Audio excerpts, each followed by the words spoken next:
Hey everyone, Stig Mathisen here, and welcome to this clinic. Today I'm going to be talking about something that has been very near and dear to me as a guitar player and as a musician.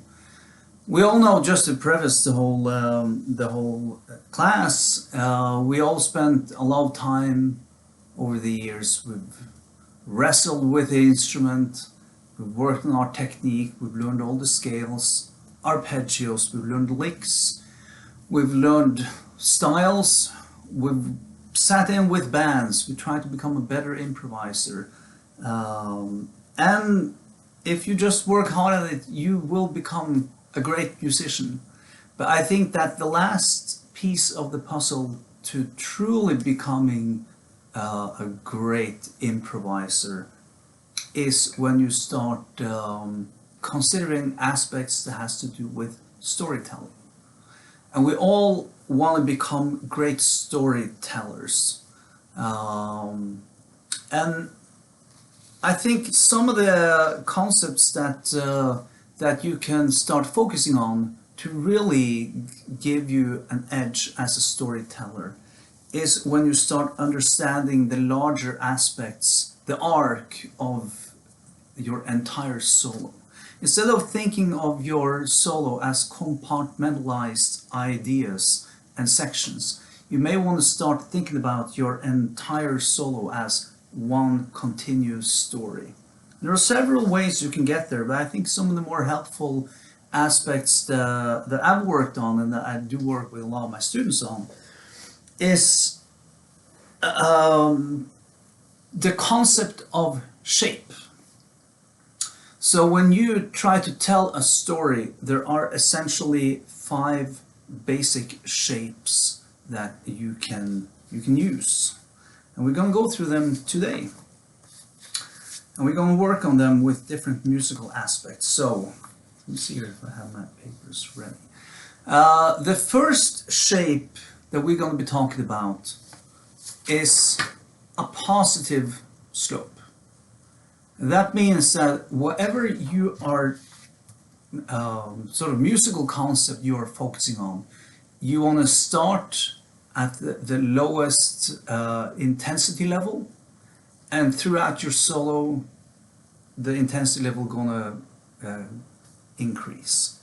Okay, so that's the first shape. The second shape is obviously then a negative shape, meaning that you're going to start at the highest degree of intensity with whatever concept you're focusing on. It's going to be a high degree of intensity and it's going to gradually decrease. Then we have the third shape, which is a convex shape. Obviously this means that if you're playing a 16-bar solo, for instance, you're going to start at low degrees of intensity. You're going to hit peak intensity approximately in the middle, and then it's going to decrease till the end of your solo. The fourth shape is a concave shape. Obviously starting at the highest degree of intensity, it's going to build downwards and then it's going to increase to maximum intensity again at the end of your solo. And the last shape is a wave shape. This means that you're not going to necessarily start and end in the opposite ends of the spectrum, but it's going to fluctuate throughout your solo.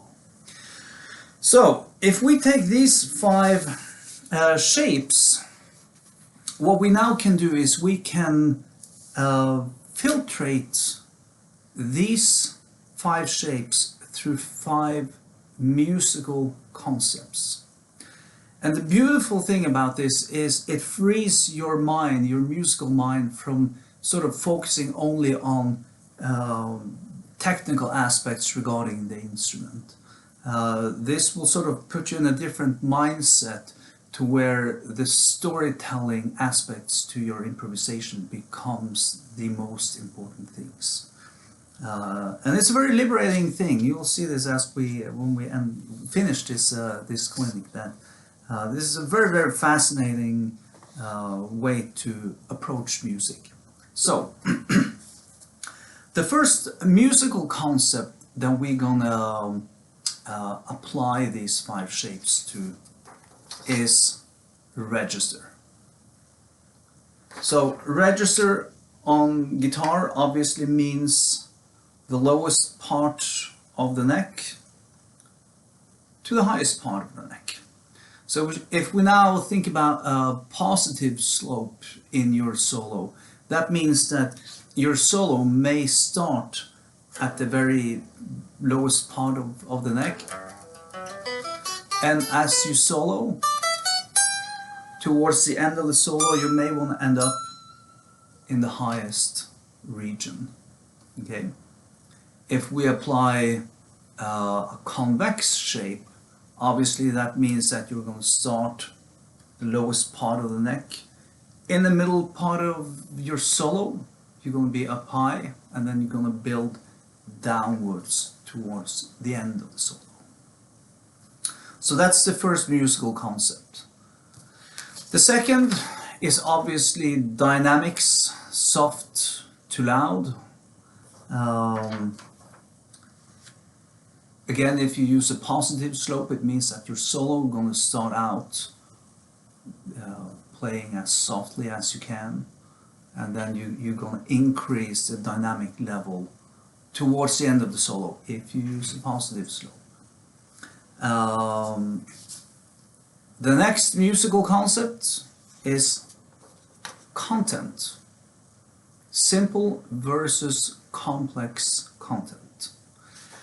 And what we mean with content? Well, this is of course a little bit open to interpretation, but the most obvious way to describe this would be that if you're going to have a positive slope and start with simple content and end with more complex content, you would start with ideas that are maybe very overtly melodic. Maybe the musical idea itself is very easily digestible. It is something that's very easy to understand. You could liken this to like a children's song, like a very simple melody that maybe spells out the harmony. Maybe it's based on the chord tones themselves. It's very easy on the ear. Everybody can sort of grasp the idea in your playing immediately. More complex content would obviously be more unexpected note choices. Maybe the ideas aren't as musically or melodically easy to grasp. Yeah, more complex note choices, more unexpected ideas in your playing. So that's something to ponder. And we all have different interpretations of this and different interpretations of what we think of as simple or complex. But at least it puts you on a slightly different path to what you're going to focus on in your playing. All right, so the next musical concept is speed. Speed, we may initially think that this just only has to do with playing very slow phrases to playing very fast phrases. This may not necessarily be the case. It could be the experience a listener has of intensity, can we say. When you're playing slow rhythms and slow ideas, it seems like time slows down. And you don't necessarily have to be a shredder to play fast. It could be the musical implications, the intensity level, sort of like the inner energy in how you convey your ideas that could give the impression of speed. And the last musical concept is space or density. And here the opposite ends of the spectrum are sparse and dense. This could of course also be interpreted as playing an idea. Maybe you're playing like one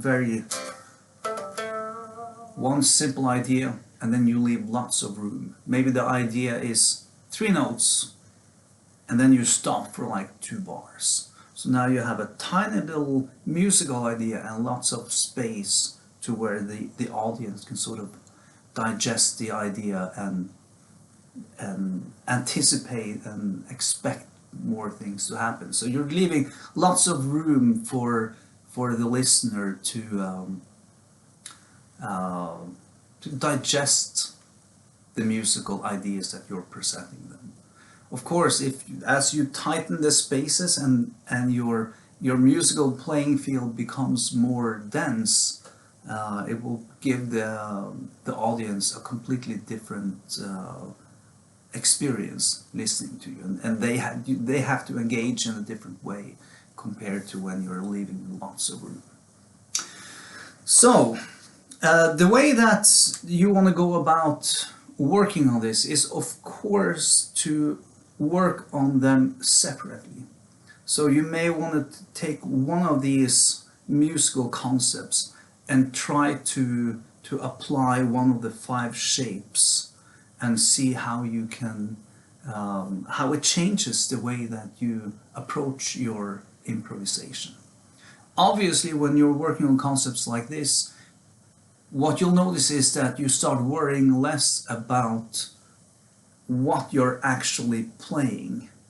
You're moving your focus away from sort of searching through your database of licks and tricks and scales. And you can do this over a very simple 1-chord vamp, and sort of just try to get your head into a completely different space. So that's sort of like the first thing that you want to do is to just work on these individually. For instance, if you take register, try using all of the 5 shapes for register. So on your first solo, you start in the lowest register and end up in the higher register. On your second solo, start in the higher register and work your way down to the lower register. Third solo, start low, be up high in the middle, and then work your way back towards the lower part of the region. Fourth solo, start high, work your way down, and end up in the higher register. And in your 5th solo, you may want to be a little bit all over the place. So that's like a basic place to start. The second tip I have for you is to maybe prepare some basic ideas, some motifs, some elements that you want to use in your solo. That will also help define the parameters so that you can truly focus just on the musical aspects to what you're doing. Now the last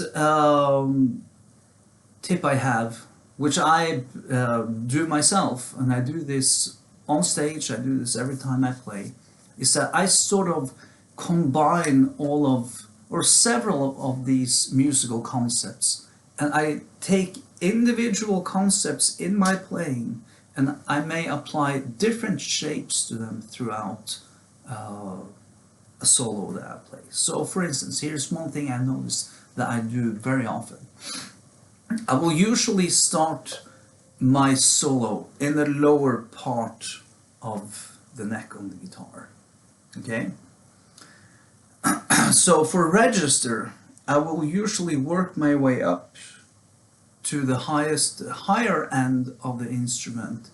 Towards the solo, I tend to, at the very, very end, maybe the last 4 bars, 8 bars or whatever, I may work my way down and end my solo in the lower part of the region. But it's almost like a gradual climb up here and then a quick climb back down to slightly lower part of the region. When it comes to the content, I tend to use a convex shape. What that means is that I will start with very simple ideas. I I will then play more and more complex ideas. And as I'm progressing up higher up on the neck, I tend to play the most complex ideas in this part of the guitar. When I play very high up on the neck, I tend to simplify my ideas a little bit, and there's a reason for that, and that is that complex ideas can get a little bit lost in the high when they're at very high frequencies and very low frequencies. So I find personally that complex ideas work the best in the middle range of the guitar. So for content, I will often use a convex shape. For velocity, I will also use a convex shape, meaning that I'll play very slow ideas in the beginning. I'll play the faster ideas, again, usually in this area. And if I'm very high up on the neck, I tend to play slower ideas again. And the same thing goes for space. I'll use low space in the beginning, but here I'll use a positive slope. So towards the end of my solo, I tend to play denser and denser material. So these are just some thoughts. There are no hard rules. This is a very, very interesting and useful concept that I think everyone will benefit from working on. So I want to thank you so much for your time, and best of luck with your practice.